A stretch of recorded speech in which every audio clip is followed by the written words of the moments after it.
So tell me about yourself. My name's Brooke Tipple. I'm a young professional living in Lansing, Michigan. I graduated from Hope College with my Bachelor in Arts of Athletic Training in the spring of 2015. I'm currently functioning as the head athletic trainer at Lansing Community College in Lansing, Michigan. I also spend time working for a couple nonprofits, one of which is called the Michigan Athletic Trainers Society Student Committee, where I sit as a advisory head and oversee the sponsorship and donations of the committee. I also sit on Compete for a Cause, which is a nonprofit that looks at raising money for research of pediatric cancer. In my spare time, I also enjoy working out and running. I was an athlete at Hope College, so very competitive and driven to stay in shape and to stay physically fit. Tell us about someone who was resistant to you at work. So I work with athletes and patients who are resistant to me at work almost daily. I'm an athletic trainer, like I mentioned, but I also work clinically at Peak Performance Physical Therapy, seeing physical therapy patients. Between my athletes and those patients, I routinely have individuals who believe that they know what's better for their health, even without a degree. When they have an injury. It's my job as a healthcare provider to convince individuals that I know what's best for them, I know what I'm doing for them is going to help, and to explain that to them. People tend to get very scared when they're injured or when they're not feeling like themselves.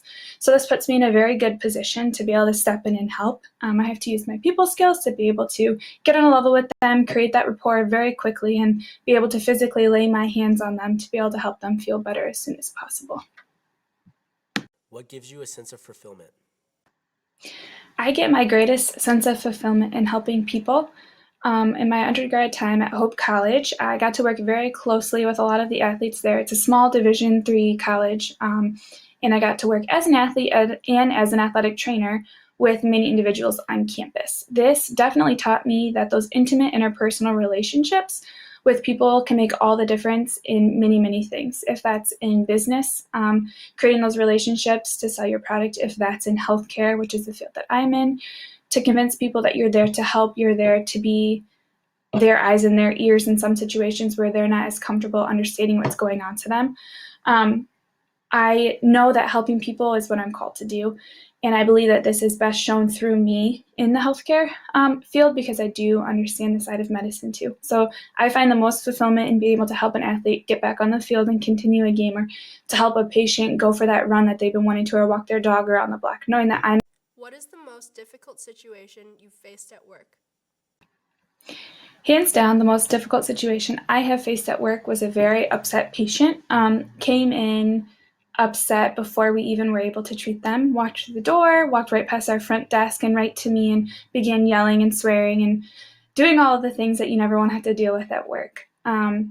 This was difficult because I'm there to help, I'm there to heal, I'm there to make you feel better.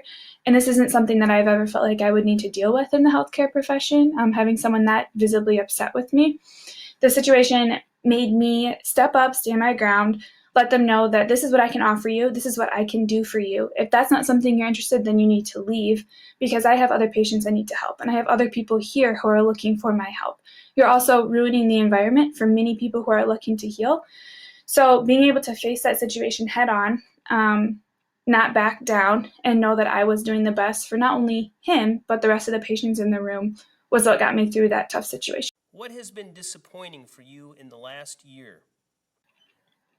The last year for me has been all transitions. Transitioning out of being an undergrad student into the professional workforce has been a challenge. I wouldn't say that there have been too many disappointments, more just challenges of things I've had to overcome and readjust to. Working a 10-hour day, working an 8-hour day versus being a student and making your own schedule is definitely a change, and it's something you have to adjust to. I think the biggest disappointment outside of the change in my time is that decreased time to have that interpersonal relationship. I get that with my patients day to day and with my athletes, but on those days when I'm working with paperwork and sitting at a desk all day, I don't enjoy that as much. I'd rather be hands-on and one-on-one with my patients all the time.